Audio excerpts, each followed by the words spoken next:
young people globally who want to be like Elon Musk. What's your advice to them? I think that probably they shouldn't want to be. You? I think it sounds better than it is. Okay. Yeah, it's not as much fun being me as you'd think. I don't know. You don't think so? No. There's definitely, it could be worse for sure, but it's, I'm not sure I'm not sure I want to be me. Okay. But if, I think advice, I mean, if you want to make progress in things, I think that the best analytical framework for understanding the future is physics. I'd recommend studying the thinking process around physics, like not the equations. I mean, the equations certainly they're helpful, but the way of thinking in physics is it's the best framework for understanding things that are counterintuitive. And always taking the position that you are to some degree wrong, and your goal is to be less wrong over time. I think one of the biggest mistakes people generally make, and I'm guilty of it too, is wishful thinking. Like you want something to be true, even if it isn't true. And so you ignore the things that, you ignore the real truth because of what you want to be true. This is a very difficult trap to avoid. And like I said, it's certainly one that I find myself in having problems with. But if you just take that approach of you're always to some degree wrong, and your goal is to be less wrong, and solicit critical feedback, particularly from friends. Like particularly friends, if somebody loves you, they want the best for you. They don't want to tell you the bad things. So you have to ask them, and say, really, I really do want to know. and then they'll tell you. You don't need college to learn stuff, okay? Everything is available basically for free. You can learn anything you want for free. It is not a question of learning.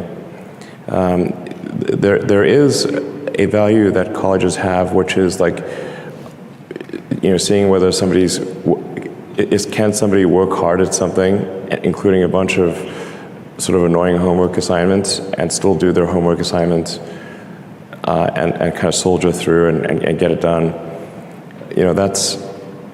That's like the main value of college. And then also, if you probably want to hang around with a bunch of people your own age for a while instead of going right into the workforce. So I think colleges are basically for fun and to prove you can do your chores, but they're not for learning. I think failure is bad. I don't think it's good. But if something's important enough, then you do it even though the risk of failure is high. And so I think my advice, if somebody wants to start a company, is they should bear in mind that the most likely outcome is that it's not going to work. And they should reconcile themselves to that strong possibility. And they should only do it if they feel that they are really compelled to do it. Right. Because it's going to, the way starting a company works is like, usually in the beginning, the very beginning, it's kind of fun. And then it's really hellish for a number of years. You talked about chewing glass.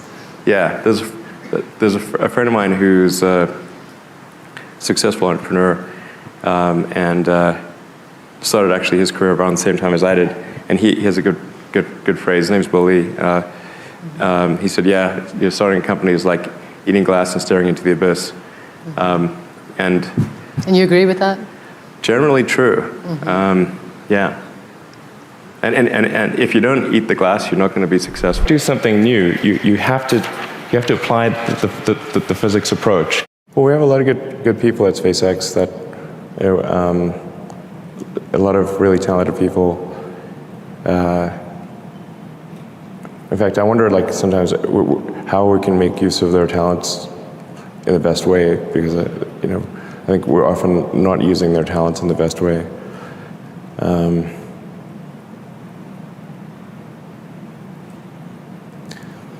Yeah, but to the point of the question that was just asked, I want to make sure Tesla recruiting does not have anything that says requires university, because that's absurd. But there is a requirement of evidence of exceptional ability. Like, you just can't, if you're trying to do something exceptional, they must have evidence of exceptional ability. I don't consider going to college evidence of exceptional ability. In fact, ideally, you dropped out and did something. I mean, obviously, we look at Gates is a pretty smart guy, he dropped out. Jobs, pretty smart, he dropped out. Larry Ellison, smart guy, he dropped out. I'm like, obviously not needed. So, did Shakespeare even go to college? Probably not. but one of the fun things for me is watching the cargo go into the crew vessel. All of a sudden we had Dragon 1, now we have Crew Dragon, and it's substantially different but familiar. Mm-hmm. So tell us, what's been some of the hardest parts to transition from cargo into crew? Because crew is a little more important than cargo. Yes, I mean, cargo can be replaced, crew cannot. And so the level of scrutiny, the level of attention is, I don't know, order of magnitude greater. I mean, it was already high for cargo. I mean, but it's just a whole nother level for crew. So, I told the SpaceX team that this mission reliability is not merely the top priority; it is the only priority right now. Mm-hmm. So we're just doing continuous engineering reviews from now, nonstop, 24 hours a day until launch. Just going over everything again and again and again. And I was out at the pad just recently, just walking down the rocket. We've got a team that's just crawling over the rocket in the horizontal. Then we're going to rotate it vertical. Then we're going to crawl over in the vertical. And we're just looking for any possible action that can improve the probability of success, no matter how small. Whether that comes from an intern or me or anyone, doesn't matter. What sort of things do you look for in people or in processes that make the workforce better? Sure. Well, I think the massive thing that can be done is to make sure your incentive structure is such that innovation is rewarded and lack of innovation is punished. So you got to be a carrot and a stick. So if somebody is innovating and making good progress, then they should be promoted sooner. And if somebody is completely failing to innovate, not every role requires innovation, but if they're in a role where innovation should be happening and it's not happening, then they should either not be promoted or exited. And let me tell you, you'll get promoted, you'll get innovation real fast. So now your actual total mass of a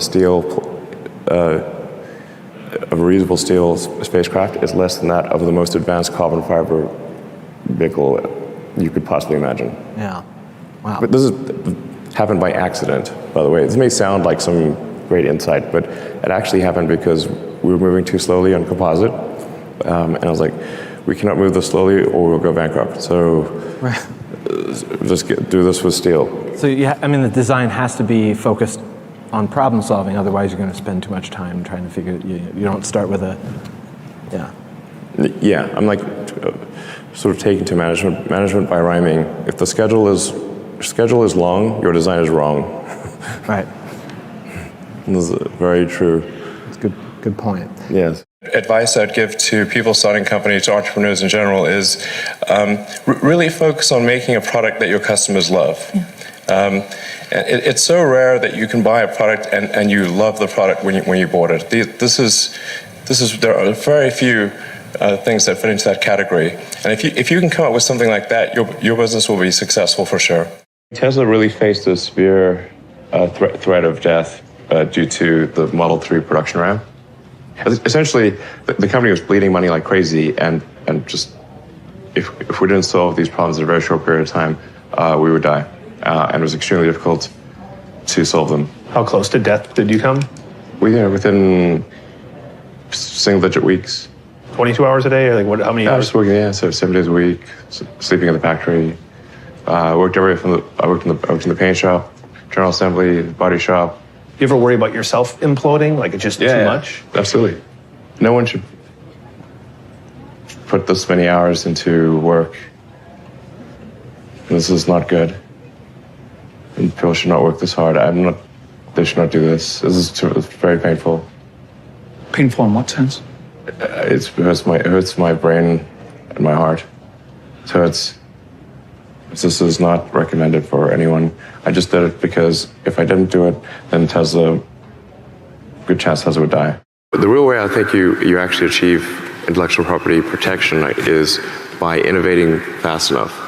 If your rate of innovation is high, then you don't need to worry about protecting the IP because other companies will be copying something that you did years ago. Mm-hmm. And that's fine, just make sure your rate of innovation is fast. Speed of innovation is what matters. And I do say this to my teams quite a lot, that innovation per unit time, as I go, innovation per year, if you want to say it, is what matters, not innovation absent time. Because if you wanted to make, say, 100% improvement in something, and that took 100 years or 1 year, that's radically different. So it's like, what is your rate of innovation? That matters. And is the rate of innovation, is that accelerating or decelerating? And a weird thing happens when companies get big is that most companies or organizations, the bigger they get, they tend to get less innovative. Not just less innovative on a per person basis, but less innovative in the absolute. And I think this is probably because the incentive structure is not there for innovation. It's not enough to use words to encourage innovation. The incentive structure must be aligned with that. That's fundamental. You need to work, depending upon how well you want to do, and particularly if you're starting a company, you need to work super hard. So what does super hard mean? Well, when my brother and I were starting our first company, instead of getting an apartment, we just rented a small office and we slept on the couch. And we showered at the YMCA, and we're so hot up we had just one computer. So the website was up during the day, and I was coding at night, 7 days a week, all the time. And I sort of briefly had a girlfriend in that period, and in order to be with me, she had to sleep in the office. So work hard, every waking hour. That's the thing I would say particularly if you're starting a company. And I mean, if you do simple math, say okay, if somebody else is working 50 hours and you're working 100, you'll get twice as much done in the course of a year as the other company. I think of these things as just there's a certain amount of time, and within that time you want the best net outcome. So for all the set of actions that you can do, there's going to be some of which will fail, some of which will succeed, and you want the net useful output of your set of actions to be the highest. I